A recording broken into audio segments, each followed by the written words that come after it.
शिव की कहानी भारतीय पौराणिक कथाओं में बहुत ही प्रसिद्ध है और इसमें कई दिलचस्प और महत्वपूर्ण घटनाएं शामिल हैं। यहाँ एक संक्षिप्त रूप में शिव की एक महत्वपूर्ण कहानी प्रस्तुत है। समुद्र मंथन और विषपान। समुद्र मंथन की कथा एक प्रमुख घटना है जिसमें देवता और असुर अमृत का अमृत प्राप्त करने के लिए मिलकर क्षीरसागर, दूध का महासागर का मंथन करते हैं। मंथन के दौरान कई महत्वपूर्ण वस्तुएं और रत्न उत्पन्न हुए, साथ ही एक भयंकर विष भी निकला जिसे हलाहल कहा जाता है। यह विष इतना घातक था कि यह पूरी सृष्टि को नष्ट कर सकता था। जब सभी देवता और असुर इस विष से डर गए और उसकी तीव्रता को देखते हुए भागने लगे, तब भगवान शिव ने इस संकट से बचाने का निर्णय लिया। उन्होंने विष को अपने कंठ में धारण कर लिया। शिव ने इस विष को निगलने की बजाय अपने कंठ में ही रखा ताकि यह पूरे ब्रह्मांड को नष्ट न कर सके। इस विष के प्रभाव से उनका कंठ नीला हो गया और वे नीलकंठ के नाम से प्रसिद्ध हो गए।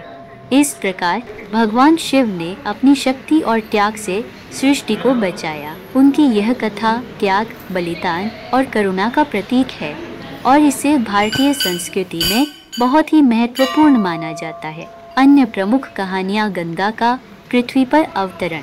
गंगा नदी को पृथ्वी पर लाने के लिए भगवान शिव ने उसे अपनी जटाओं में धारण किया ताकि उसकी तेज धारा पृथ्वी को नष्ट न कर सके।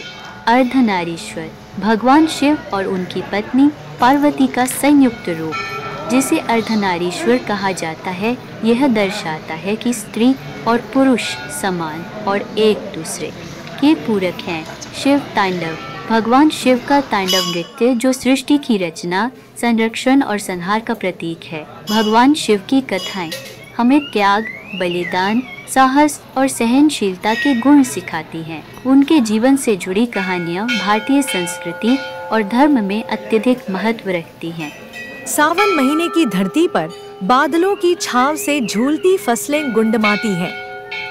गांव-गांव में बजते उत्सवी गाने बारिश की बूंदों से खुशबू छाती है।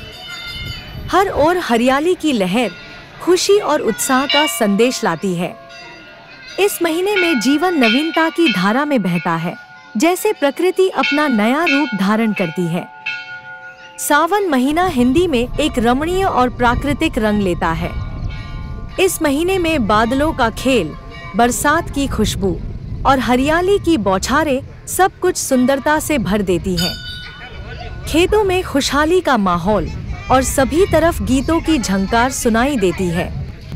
यह एक मौसम है जब प्रकृति अपनी सजीवता का प्रदर्शन करती है और मानव प्राकृतिक संबंधों को नए रंग देती है।